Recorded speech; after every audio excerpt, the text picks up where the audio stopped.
Hi friends, my name is Moshe. I'm from the Beautiful Israel Store team.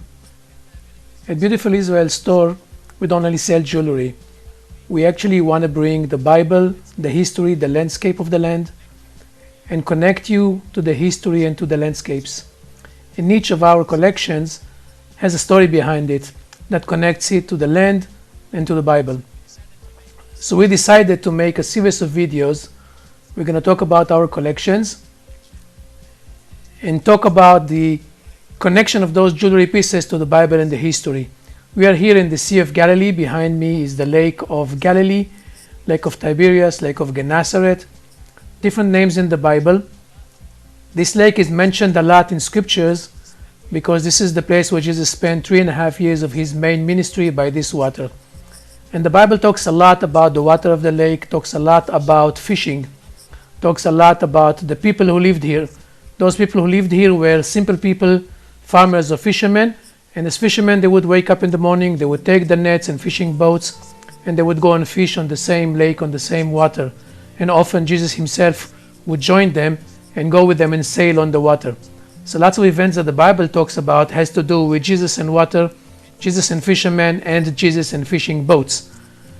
One of the things I always tell people when we come here and tour in Israel is that Galilee is different, because you can stand here and look around you, you'll see exactly the same things that Jesus and the disciples saw. You'll see the water, you'll see the same mountains, you'll see the same landscape, same trees, same villages. We can actually name the villages and tell you exactly where they are. And so what's better than a visual to understand the life of Jews 2,000 years ago? And that's where our story begins. In 1980s, in the lake just like this, by the water of the Sea of Galilee, in a place not far from here called Gennesaret, two brothers from the community were walking on the shore, like where I'm standing now. They looked in the mud, they found something, they cleaned it a little bit, they realized the nail is connected to a piece of wood. They dug a little bit around it, they realized they actually found something that looks like a fishing boat. And that's the beginning of our story that inspired the collection called the Jesus Boat Jewelry. That boat was dug, wrapped with polyurethane, brought to shore, and they started the restoration process. You can read all about it in the store. There's a very good movie and explanation about the process. Once they actually started looking at what they found, it was amazing.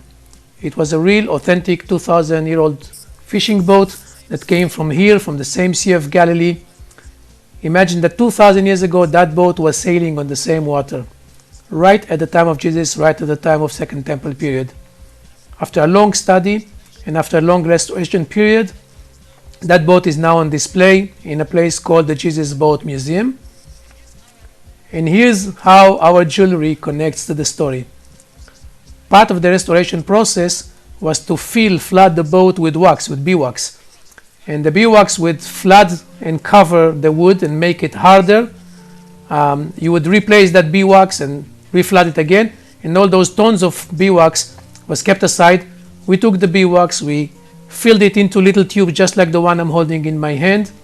Those are tubes filled with the connecting material that came from the boat, filled with the beeswax that touched the 2,000-year-old boat, set into jewelry. In this case, it's a cross.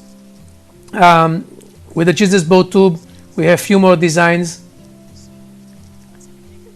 And so it's a unique piece. When you wear a piece like that, you don't only wear jewelry, you're connecting yourself to the boat, connecting yourself to the Galilee, connecting yourself to the Bible, and to everybody who lived here 2,000 years ago.